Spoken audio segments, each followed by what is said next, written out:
Hello students, let's check the NEET 2019 paper again, जो उड़ीसा के students के लिए है स्पेशली। मेरे हिसाब से बाकी सभी स्टूडेंट्स को भी इस पेपर को एक बार देखना चाहिए, बिकॉज पेपर इस बार लास्ट पेपर जो आपका नीट का हुआ था उस वाले पेपर से काफ़ी अच्छा था और लेवल भी इन लोगों ने मेंटेन रखा है। अब लेट्स सी किस तरह से नॉर्मलाइज करते हैं इस कोर्स को लास्ट नीट के और इस वाले नीट को, because this paper was at a higher level from the previous one. So let's check out the physics paper and question number 136 से G1 कोड में हमारी फिजिक्स जो है वो शुरू हो रही है। Two metal spheres, one of radius r and the other of radius 2r respectively, have the same surface charge density sigma. They are brought in contact and separated. What will be the new surface charge densities on them? मतलब initially हमें एक r और एक 2r radius के दो sphere दिए हुए हैं, दोनों की सरफेस चार्ज डेंसिटी जो है वो सिग्मा है। मतलब इस पे अगर मैं चार्ज Q1 मानता हूँ तो Q1 की वैल्यू हो गई sigma times 4 pi r square, right. और अगर इस पे चार्ज मैं Q2 मानता हूँ तो Q2 की वैल्यू हो गई sigma times 4 pi into 2r का स्क्वायर। अब इन दोनों के लिए ये बोला गया कि they were brought in contact and then separated. तो यहाँ मैं देख लेता हूँ एक बार Q नेट मेरे पास कितना हो गया। Q net will be Q1 plus Q2 which will give me, ये हो गया 4 पाई और ये हो गया 4 4 16, मतलब 20 सिग्मा पाई आर स्क्वायर। ये मेरे पास में यहाँ पे Q नेट जो है वो आ चुका है।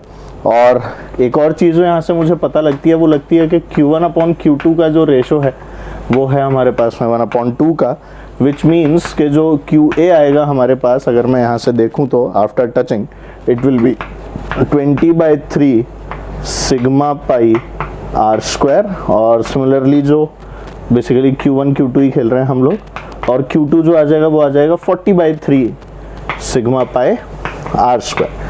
ये जो अब Q1 Q2 आए हैं, यहाँ से हम लोगों को क्या निकालना है, सिग्मा की वैल्यू निकालनी है, क्योंकि मुझे नए सिग्मा की बात करनी है कि न्यू सरफेस चार्ज डेंसिटी क्या होगी after they were brought in contact. तो वो सिग्मा अब चेंज हो गया।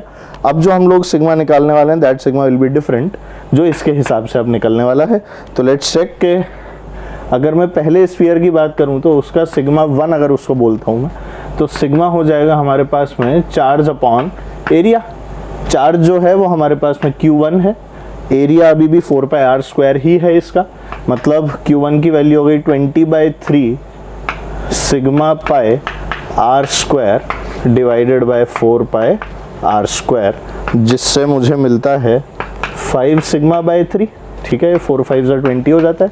And in the same manner जो सिग्मा 2 है उसकी वैल्यू हो जाती है हमारे पास Q2 upon area, which gives me the value to be 40 sigma pi r square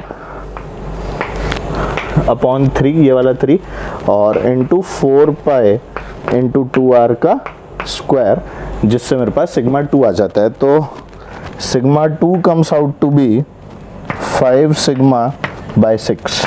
तो हमारे पास जो इसमें आंसर आ गया वो ऑप्शन हो गया ऑप्शन नंबर 4, जो सिग्मा 1 5/3 और सिग्मा 2 5/6 है। तो option 4 is the correct answer.